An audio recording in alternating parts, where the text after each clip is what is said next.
Chapter number 10 ઘન પદાર્થોના યાંત્રિક ગુણધર્મ. તો આ ચેપ્ટરમાંથી નીટમાં દર વર્ષે મિનિમમ જોવા જઈએ મિનિમમ એક ક્વેશ્ચન પૂછાય છે એન્ડ મેક્સિમમ 2 ક્વેશ્ચન પૂછાય છે. બીજી વસ્તુ, આ ચેપ્ટરમાંથી મિક્સઅપમાંથી પણ પ્રશ્ન આવે છે. બે અલગ અલગ ચેપ્ટરના કોન્સેપ્ટ ભેગા કરીને મિક્સઅપમાં પણ પ્રશ્ન પૂછાય છે. તો સૌથી પહેલા આપણે જોઈએ કોન્સેપ્ટ નંબર 1 માં જોઈએ પદાર્થના યાંત્રિક ગુણધર્મ, એટલે કે પદાર્થના ગુણધર્મ.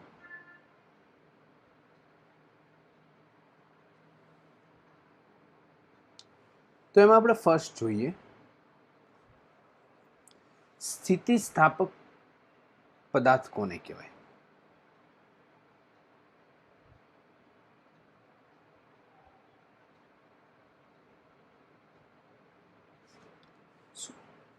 સ્થિતિસ્થાપક પદાર્થ કોને કહેવાય? તો જે પદાર્થ પર બાહ્ય બળ આપવામાં આવે અને તે બાહ્ય બળ દૂર કરી દેવામાં આવે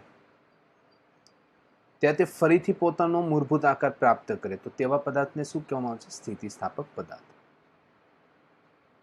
શું કે જે પદાર્થ પર બાહ્ય બળ આપવામાં આવે અને બાહ્ય બળ દૂર કરતા ફરીથી પદાર્થ પોતાનો આકાર પ્રાપ્ત કરે તો તેવા પદાર્થને શું કહેવાય? સ્થિતિસ્થાપક પદાર્થ. તો અહીંયા આપણે 3 પ્રકારના ગુણધર્મ જોવા મળશે પદાર્થના. એક તો સ્થિતિસ્થાપકતા કોને કહેવાય તે, એમાં એક સંપૂર્ણ સ્થિતિસ્થાપકતા કોને કહેવાય, અસ્થિતિસ્થાપક પદાર્થ કોને કહેવાય, અંશતઃ સ્થિતિસ્થાપક કોને કહેવાય. તો પહેલા એક આપણે જોઈ લઈએ સ્થિતિસ્થાપકતા એટલે શું. સ્થિતિસ્થાપકતા કોને કહેવાય? ઉપર આપણે જોયું સ્થિતિસ્થાપક પદાર્થ કોને કહેવાય. તો જે પદાર્થ પર બાહ્ય બળ આપવામાં આવે અને બાહ્ય બળ દૂર કરતા ફરીથી પદાર્થ પોતાનો આકાર પ્રાપ્ત કરે તો તેને સ્થિતિસ્થાપક પદાર્થ કહેવાય. ઉદાહરણ તરીકે જેમ કે મારી પાસે રબર છે, સમજી લો આ એક રબર છે. તો રબરને આ બંને બાજુથી ફોર્સ આપવામાં આવે છે, ખેંચવામાં આવે છે.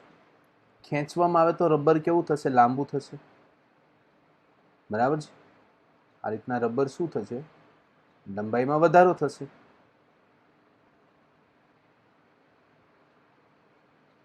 ઓકે, બંને બાજુ ફોર્સ લગાવીએ છીએ તો રબરની લંબાઈમાં વધારો થાય છે. હવે ફોર્સ તમે મૂકી દો તો ફરીથી રબર છે એ પોતાનો મૂળભૂત આકાર પ્રાપ્ત કરી લેશે. તો આ પ્રકારના પદાર્થને આપણે કહેવાય સ્થિતિસ્થાપક પદાર્થ. પરંતુ સ્થિતિસ્થાપકતા કોને કહેવાય?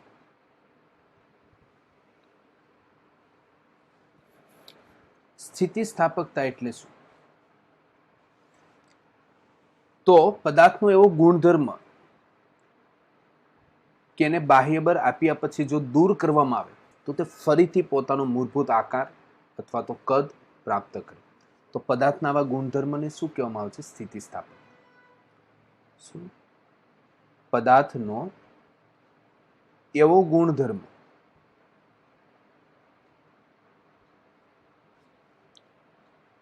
કે એને બાહ્ય બળ આપ્યા પછી જો દૂર કરવામાં આવે તો તે પોતાનો મૂળભૂત આકાર અને કદ ફરીથી પ્રાપ્ત કરે. તો પદાર્થના આવા ગુણધર્મને શું કહેવાય? સ્થિતિસ્થાપકતા. અહીંયા ઉપર મેં ઉદાહરણ આપ્યું, જો ફોર્સ છે એને દૂર કરી દેવામાં આવે, આ જે એફ આપણે ફોર્સ આપ્યો છે એને દૂર કરી દો તો ફરીથી તે પોતાનો મૂળભૂત આકાર પ્રાપ્ત કરી લે છે. તો પદાર્થની અંદર જે આવા આ પ્રકારના ગુણધર્મ હોય તેને શું નામ આપ્યું આપણે? સ્થિતિસ્થાપક. તો શું એક પ્રશ્ન તમને એ થાય કે બધા જ પદાર્થો સ્થિતિસ્થાપક હોય, એટલે કે સ્થિતિસ્થાપકતાનો ગુણધર્મ ધરાવતા હોય છે? જોઈએ આપણે તો અહીંયા પદાર્થના ગુણધર્મો ત્રણ પ્રકારના પદાર્થ હોય છે. આપણે ફર્સ્ટ જોઈએ, એક એક જોતા જઈએ આપણે.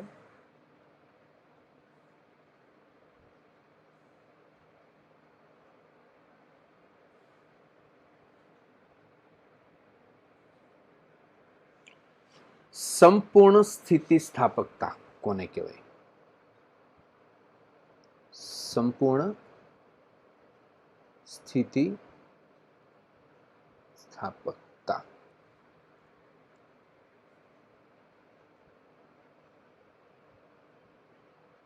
બીજું જોઈએ આપણે અંશતઃ સ્થિતિસ્થાપકતા. અંશતઃ સ્થિતિસ્થાપકતા. અને એક આપણે ત્રીજો નંબર લઈ લઈએ, સંપૂર્ણ અસ્થિતિસ્થાપક.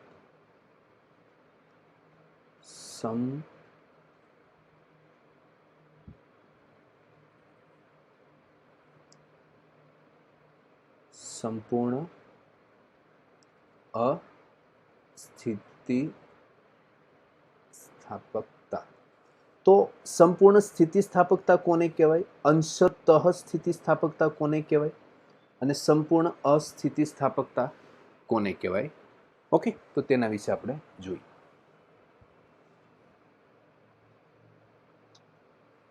તો સંપૂર્ણ સ્થિતિસ્થાપકતામાં શું આવશે?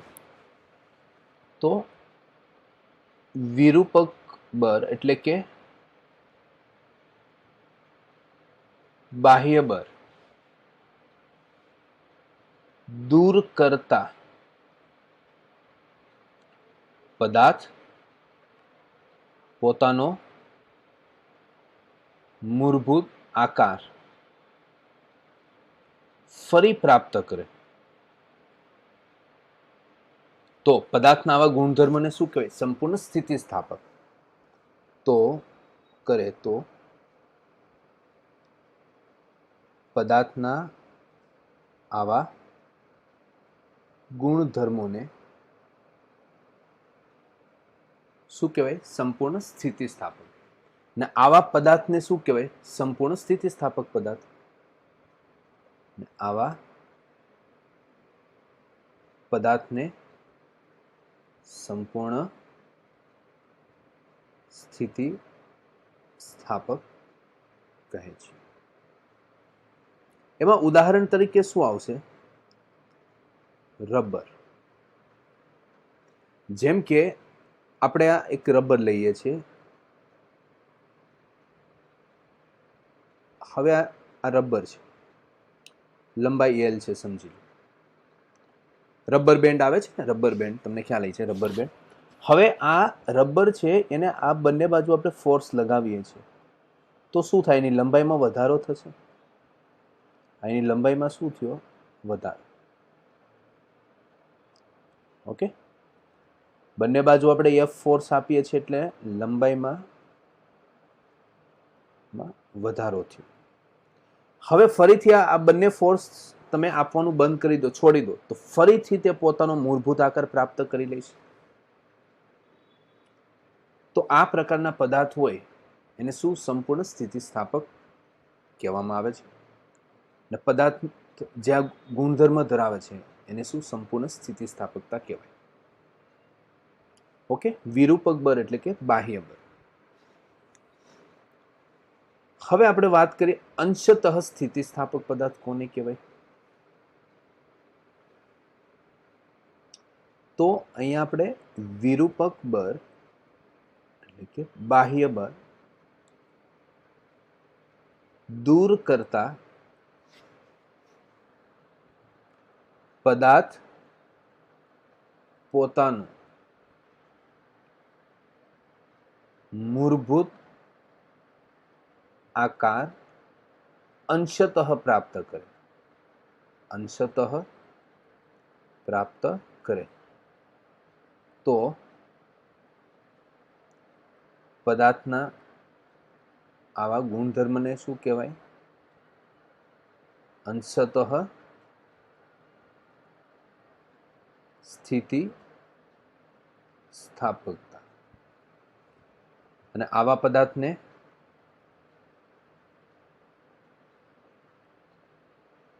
અંશતઃ સ્થિતિ સ્થાપક પદાર્થ કહે છે. એટલે કે બાહ્ય બળ દૂર કરતા પદાર્થ પોતાનો મૂળભૂત આકાર અંશતઃ પ્રાપ્ત કરે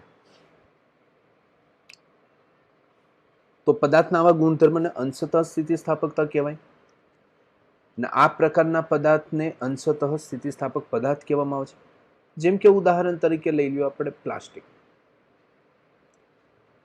સમજી લો કે તમારા હાથમાં કોઈ પ્લાસ્ટિક છે. સમજી લો તમે અત્યારે પેન છે તમારા હાથમાં. હવે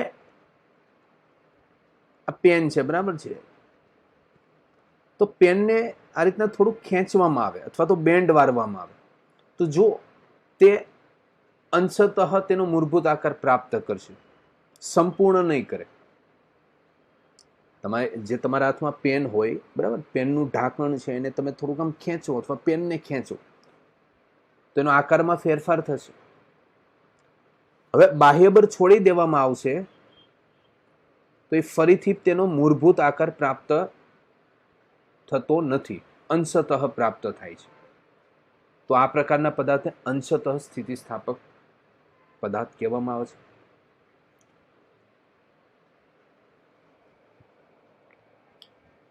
મોટા ભાગના પદાર્થો જુઓ ને તો અંશતઃ સ્થિતિસ્થાપક હોય છે.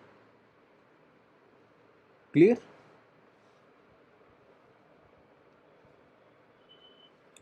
પછી જોઈએ સંપૂર્ણ અસ્થિતિસ્થાપકતા કોને કહેવાય? તો બાહ્ય બળ દૂર કરતા પદાર્થ પોતાનો મૂળભૂત આકાર પ્રાપ્ત કરતો નથી તો પદાર્થના આવા ગુણધર્મને સંપૂર્ણ અસ્થિતિસ્થાપકતા કહેવાય.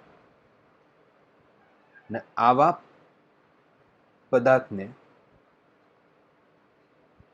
સંપૂર્ણ અસ્થિતિસ્થાપક પદાર્થ અથવા પ્લાસ્ટિક કહેવામાં આવે છે.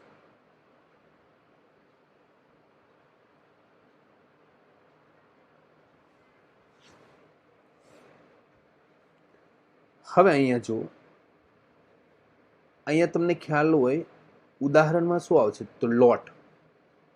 ઘરે તમે રોટલી કરો છો ને તે લોટનો પિંડો હોય ને તો એ લોટના પિંડાને તમે ઉપરથી દબાવી દો, ચિપકાવી દો, બંને બાજુ ફોર્સ આપી દો, પછી હાથ લઈ લો, બરાબર છે, પછી તમે હાથ લઈ લો તો શું એ પોતાનો મૂળભૂત આકાર પ્રાપ્ત કરશે? નહીં.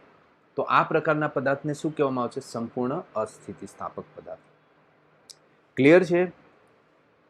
સંપૂર્ણ સ્થિતિસ્થાપકમાં આવશે રબર, અંશતઃ સ્થિતિસ્થાપકમાં આવશે મતલબમાં તમે જો કોઈ પ્લાસ્ટિક હોય છે એટલે રબર ટાઈપ પ્લાસ્ટિક હોય છે, રબર ટાઈપ પ્લાસ્ટિક હોય તે, બરાબર, જેને તમે ખેંચવામાં આવે ને છોડી દો તો અંશતઃ મતલબમાં તેનો મૂળભૂત આકાર પ્રાપ્ત કરે તે.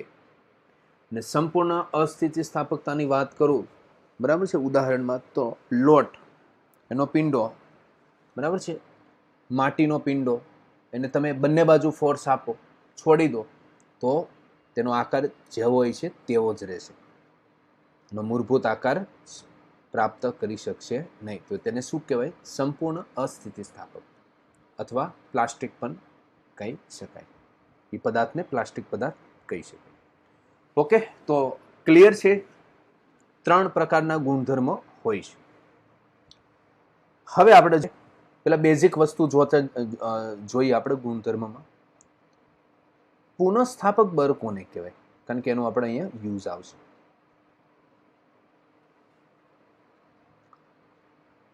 તો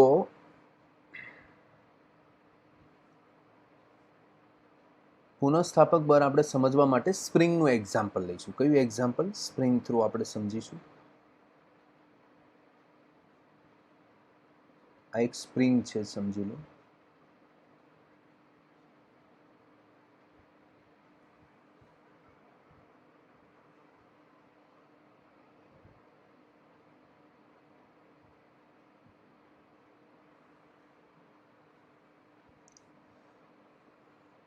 તો સ્પ્રિંગ છે જેની લંબાઈ કેટલી છે આપણે જોઈએ તો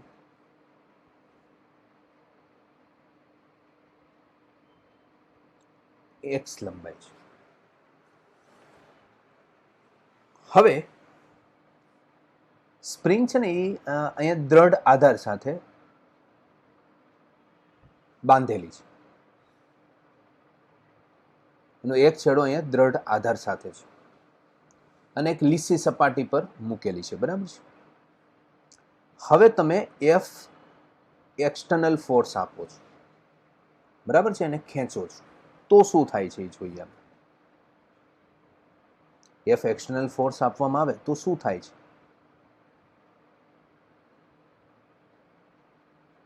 સ્પ્રિંગની લંબાઈમાં વધારો થશે.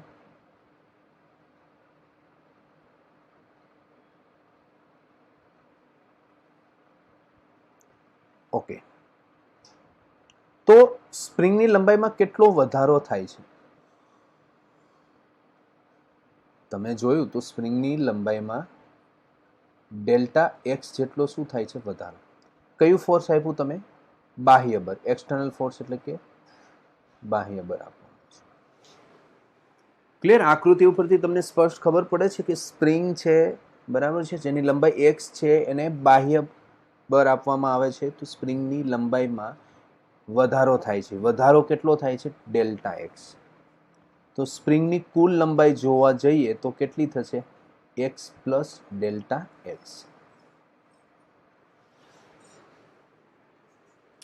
તો અહીંયા આપણે સમજવાની વસ્તુ એ છે, તો જ્યારે આ બાહ્ય બળ છે એને તમે છોડી દેવામાં આવે, ચલો અહીંથી બાહ્ય બળ આપવાનું બંધ કરી દો, મૂકી દો આ છેડો, તો સ્પ્રિંગ ફરીથી પોતાનો ઉપરનો મૂળભૂત આકાર પ્રાપ્ત કરશે. શા માટે? તો એક અંદરની તરફ ફોર્સ લાગતું હોય છે જેને નામ આપ્યું છે આપણે સ્પ્રિંગ ફોર્સ. એને કહેવાય પુનઃ સ્થાપક બળ. કે કયું બળ કહેવામાં આવે છે એને? પુનઃ સ્થાપક બળ. જે કઈ તરફ લાગતું હોય છે? અંદરની તરફ.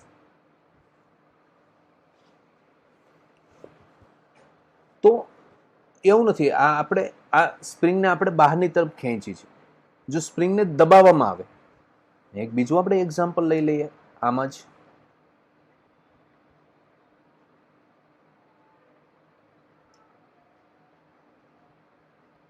ઓકે, તો હવે તમે જુઓ આ સ્પ્રિંગ છે જેની આપણે લંબાઈ ફરીથી,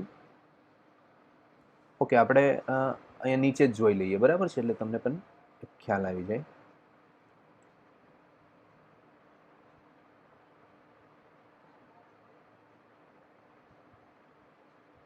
હવે જો સ્પ્રિંગને અંદરની તરફ દબાવ્યું હોત તો શું થાય?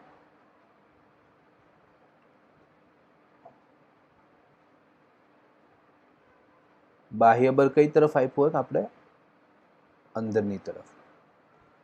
તો સ્પ્રિંગની લંબાઈમાં કેટલો ઘટાડો થયો હોત? કેટલો ઘટાડો? ડેલ્ટા એક્સ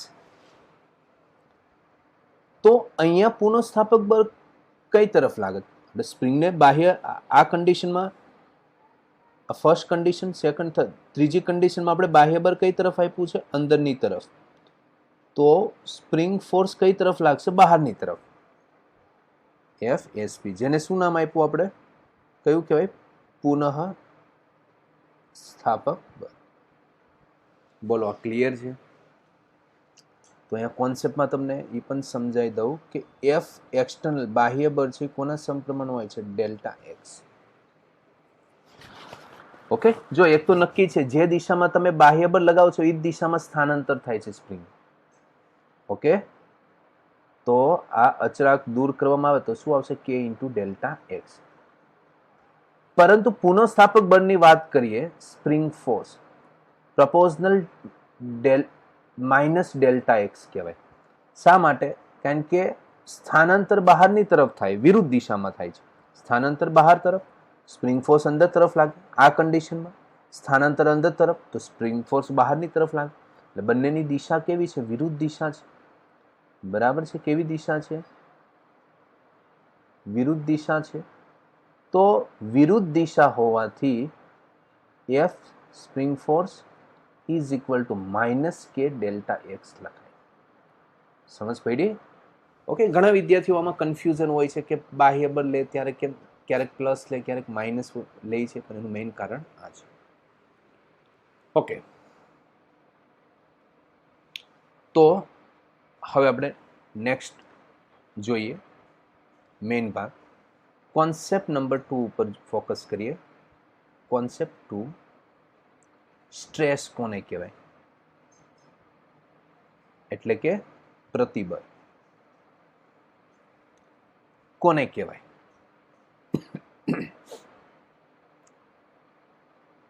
સ્ટ્રેસ એટલે શું? કયા કયા પ્રકારના સ્ટ્રેસ આવે છે? તો એના વિશે આપણે હમણાં જોઈએ.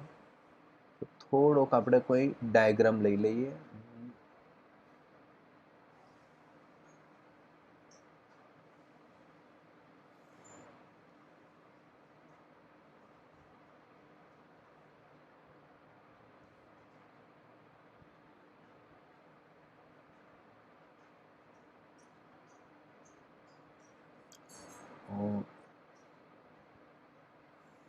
ઓકે, ચાલો.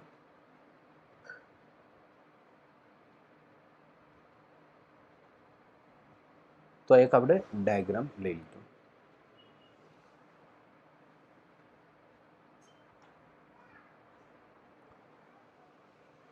તો સ્ટ્રેસ કોને કહેવાય એના વિશે જોઈએ. તો ધારો કે આને આપણે બહારની તરફ F જેટલો ફોર્સ આપીએ છીએ, બરાબર છે, ખેંચવામાં આવે છે. તો આપણે આ અંદરની તરફ જોઈએ. અંદરની તરફ શું થાય છે? બરાબર છે. તો અંદરની તરફ એક આ રીતના અંદરની બાજુ શું લાગે છે? બળ. જેને આપણે નામ આપ્યું પુનઃસ્થાપક બળ. થોડુંક આપણે અહીંયા ઝૂમ કરીને જોઈએ તો આ પ્રકારનો ફોર્સ હોય છે. આ રીતનો આ અંદરનો ભાગ જ છે. અલગ અલગ આપણે સમજવા માટે જોઈએ છીએ. ઓકે, આ રીતના અંદર જે શું થાય, બંને બાજુ ફોર્સ લગાવવામાં આવે તો અંદર ફોર્સ છે એ બહારની તરફ લાગે છે, જેને આપણે શું કહેવાય? એક્સટર્નલ બાહ્ય બળ. તો અંદર છે ને આ જે આડછેદ છે ને, આડછેદ એને લંબ રૂપે આ પ્રકારનું શું લાગે છે? ફોર્સ. બાહ્ય બળ છે એ બહારની તરફ લાગે છે, તો પુનઃસ્થાપક બળ જેને શું? અંદરની તરફ લાગે છે.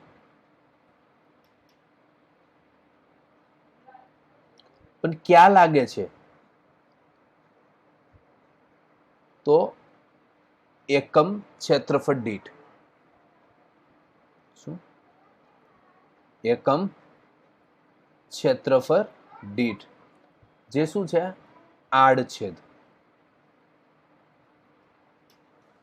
ઓકે, એકમ ક્ષેત્રફળ દીઠ લાગે છે ને આડછેદને લંબ રૂપે લાગે છે. તો આને આપણે શું નામ આપ્યું? સ્ટ્રેસ, જેને સિગ્મા વડે દર્શાવવામાં આવે છે. તો સિગ્મા ઇઝ ઇક્વલ ટુ આપણે લખી શકાય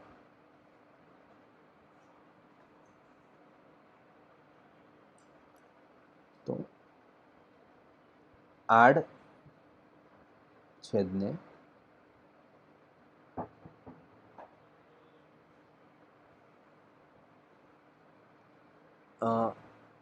આડછેદને લંબ રૂપે લાગતું પુનઃસ્થાપક બળ છેદમાં, મતલબ આપણે સિમ્પલ રીતે લખીએ કે પુનઃસ્થાપક બળ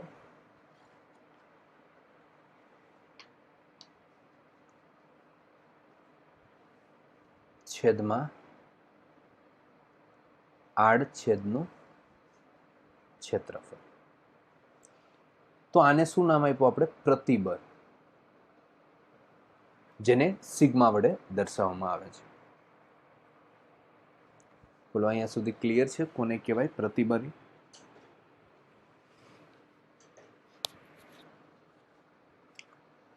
હવે પ્રતિબળ છે તો એનો એકમની વાત કરીએ. પ્રતિબળ એકમ શું આવશે? ન્યૂટન પર મીટર સ્ક્વેર.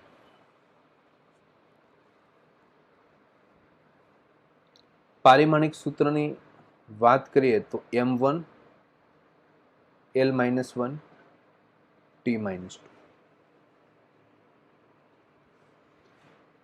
ક્લિયર છે? હવે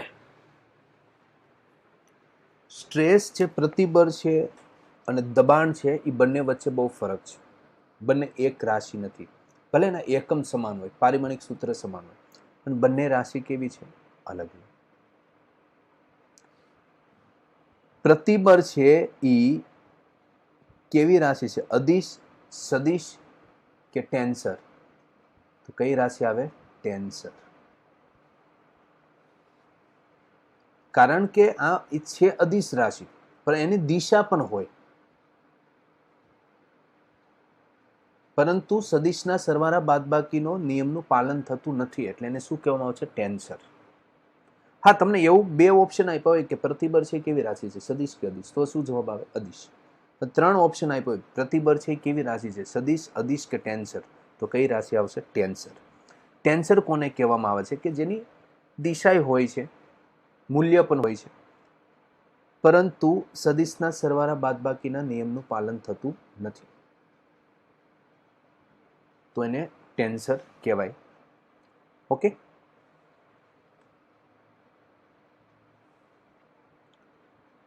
હવે પ્રતિબળ વિશે આપણે જોઈએ તો એના ઘણા બધા પ્રકાર હોય છે, તો એના વિશે આપણે વાત કરીએ. સૌથી પહેલા આપણે જોઈએ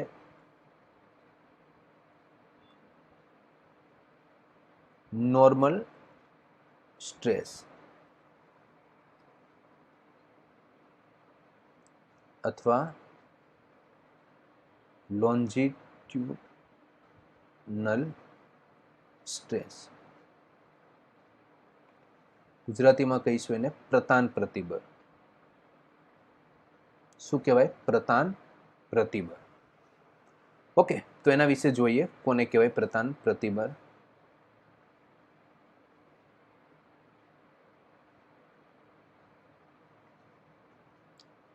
તો ધારો કે આ એક આપણે શું લઈ લઈએ? કોઈ પદાર્થ લઈ લઈએ.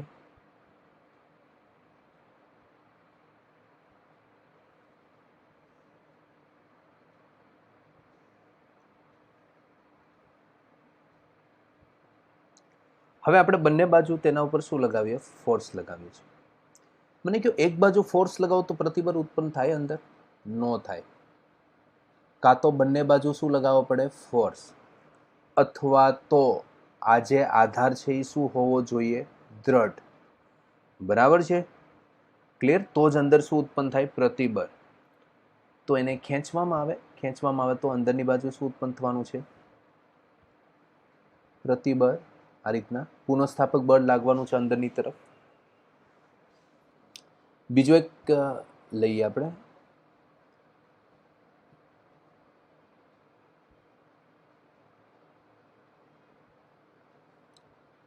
જેમ કે આ એક પદાર્થ આપણે લઈ લેવી છે. સમજી લો કોઈ સળિયો છે,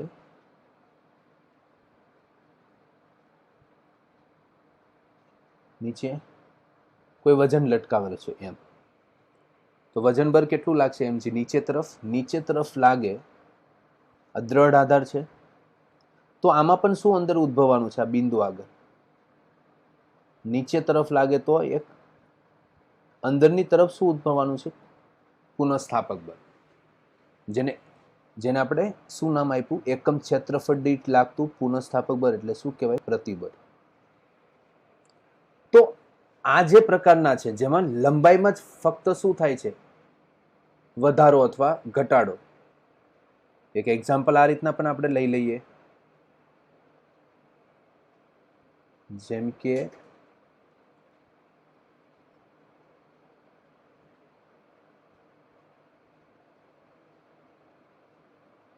જો આ પદાર્થ છે, બરાબર છે. હવે આને ઉપરની તરફ ફોર્સ લગાવવામાં આવે છે તો શું થશે? લંબાઈમાં સ્વાભાવિક છે, લંબાઈમાં શું થવાનું છે?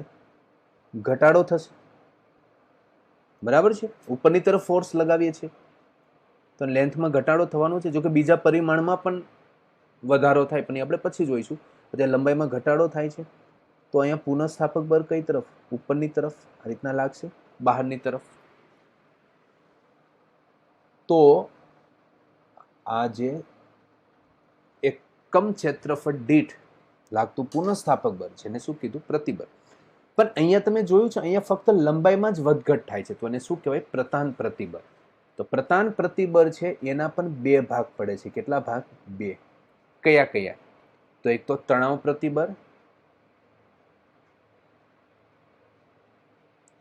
પ્રતિબળ, ને બીજું આવશે દાબ્ય પ્રતિબળ. આ જે છે એને શું કહેવાય? તણાવ પ્રતિબળ. ખેંચવામાં આવે છે, લંબાઈમાં વધારો થાય છે એટલે તણાવ પ્રતિબળ.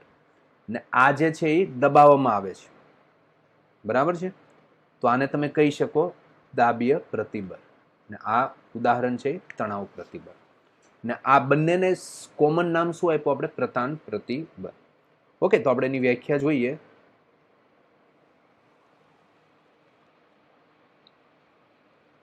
તણાવ પ્રતિબળ શું કહેવામાં આવશે? Tensile stress.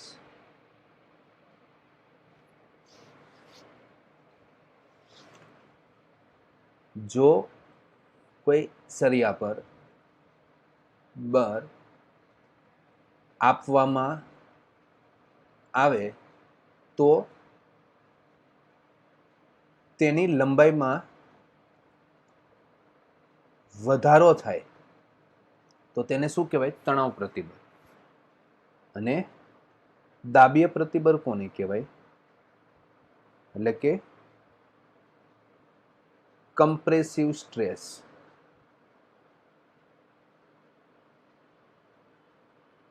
જો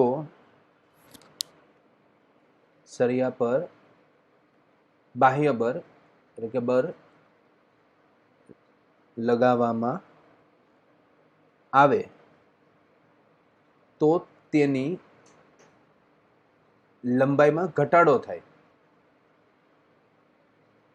તો તેને શું નામ આપ્યું આપણે? દાબ્ય પ્રતિબળ. ક્લિયર છે? તો આ જે ઉદાહરણ છે તણાવ પ્રતિબળ છે અને આ જે છે દાબ્ય પ્રતિબળ. અહીંયા લંબાઈમાં શું થાય છે? ઘટાડો થાય છે ને અહીંયા લંબાઈમાં વધારો થાય છે. ઓકે, તો હવે આપણે આગળ જોઈએ. બીજું નંબર જોઈએ. પેલું આપણે શું જોયું? પ્રતાન પ્રતિબળ. એના બે પ્રકાર જોયા, તણાવ પ્રતિબળ ને દાબ્ય પ્રતિબળ. હવે આપણે બીજો નંબર જોઈએ આપણે કદ પ્રતિબળ. કદ પ્રતિબળ, એટલે આને કહેવાય વોલ્યુમેટ્રિક સ્ટ્રેસ. કદ પ્રતિબળ કોને કહેવાય? તો જ્યારે પદાર્થ પર બળ લગાડવામાં આવે ત્યારે તેના કદમાં ફેરફાર થાય, પરંતુ આકાર સમાન જ રહે, તો તેને શું કહેવામાં આવે છે? કદ પ્રતિબળ. જ્યારે પદાર્થ પર બાહ્ય બળ લગાડવામાં આવે ત્યારે કદમાં ફેરફાર થાય અને આકાર સમાન જળવાઈ રહે, તો તેને શું કહેવાય? કદ પ્રતિબળ. એટલે એમાં શું ઉદ્ભવે? કદ પ્રતિબળ. હવે આપણે એક સિમ્પલ પહેલા એક ઉદાહરણ જોઈએ, ક્યાં લાગે કદ પ્રતિબળ, ક્યાં ઉદ્ભવે, પહેલા એના વિશે થોડુંક જોઈ લઈએ. તો તમે પાણી પ્રવાહી હોય, પાણી ભરેલું હોય છે, બરાબર છે. સમજી લો કે આ પાણી છે ને પાણીની અંદર તમે કોઈ દડો નાખો છો, હવા ભરેલો, બરાબર છે. આ દડો તમે અંદર નાખો છો, તો મને કહો પ્રવાહી છે તો એને બધી જ સપાટી ઉપર ફોર્સ લગાવશે કે નહીં?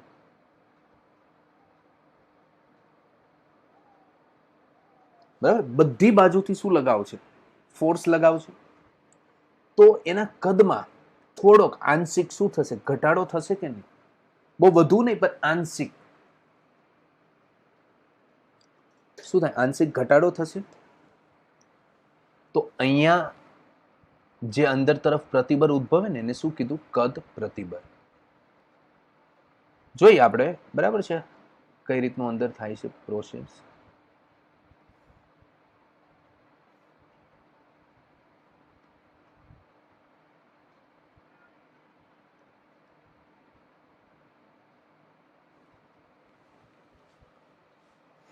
તો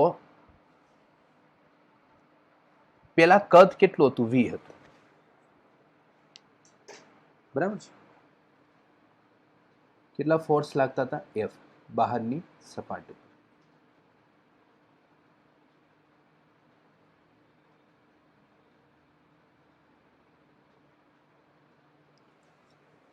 તો કદ વી હતું. હવે આપણે જોઈએ કદમાં કેટલો ફેરફાર થાય છે, ઘટાડો કેટલો થાય છે? Delta V. તો હવે કદ કેટલું થઈ ગયું? V minus delta V. આંશિક એવો ઘટાડો થાય છે, બહુ વધુ નહીં. તો આ પ્રકારની અહીંયા જે કઈ પ્રતિબળ ઉદ્ભવે એને શું નામ આપ્યું આપણે? કદ પ્રતિબળ, જેનું સૂત્ર આવશે sigma V, F V by શું કહેવાય? એ. ક્લિયર? આનું સૂત્ર.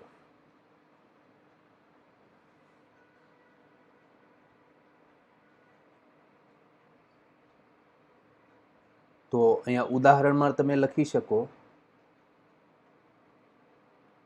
કે પાણીમાં ડૂબાડેલા બ્લોક, બરાબર છે. અહીંયા જે ફોર્સ લાગે બધી દિશામાં કેવું લાગે? લંબ રૂપે લાગતું હોય છે. લંબ રૂપે શું લાગતું હોય છે? બધી જ બાજુથી. ઓકે, ક્લિયર છે આ વસ્તુ?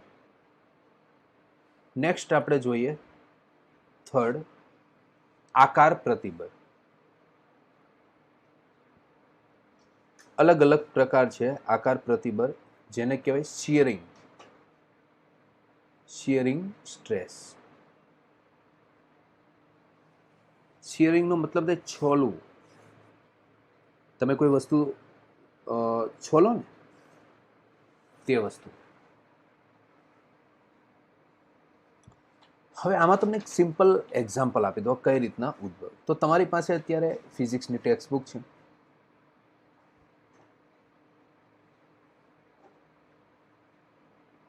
સમજી લો કે આ તમારી એક ફિઝિક્સની ટેક્સ્ટ બુક છે, બરાબર છે. આ રીતના ટેક્સ્ટ બુક છે.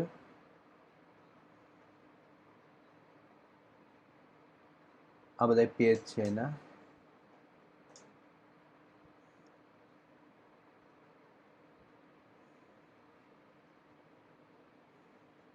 સાઈડમાંથી તમે જુઓ તો આ ટાઈપની તમને દેખાય છે આ ટેક્સ્ટ. હવે તમે પ્રેક્ટિકલ તમે કરજો. અહીંથી સ્પર્શકની દિશામાં તમે શું આપો છો? ફોર્સ આપો છો, જેને કહેવાય સ્પર્શીય બળ. ઓકે, FT શું કહેવાય? સ્પર્શીય બળ તમે આપો છો. તો જોજો એના આકારમાં શું થશે? ફેરફાર જોવા મળશે. કઈ રીતનો ફેરફાર જોવા મળે તો એ અહીંયા હું ડ્રો કરું છું.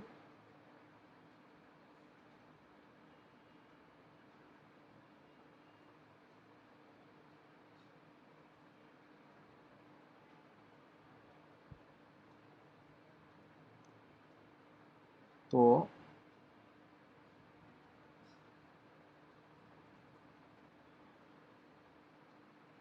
જો આપણે જોઈએ, અહીંયા દ્રઢ રીતે રાખેલો હોય છે, બરાબર છે. આ સપાટી દ્રઢ રીતે હોય છે. હવે અહીંયા તમે ફોર્સ લગાવ્યું, કયું? સ્પર્શીય બળ લગાવ્યું. તો થીટા જેટલું, થીટા જેટલો શું થાય છે? ફેરફાર. એટલું આગળની તરફ ખસે છે. તો ત્યારે જે પ્રતિબળ ઉદ્ભવે એને શું કહેવાય? આકાર પ્રતિબળ. તો અહીંયા હું લખી શકું કે જ્યારે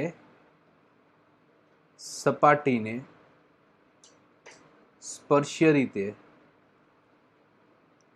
બળ આપવામાં આવે ત્યારે આકાર પ્રતિબળ ઉદ્ભવે. ક્લિયર છે?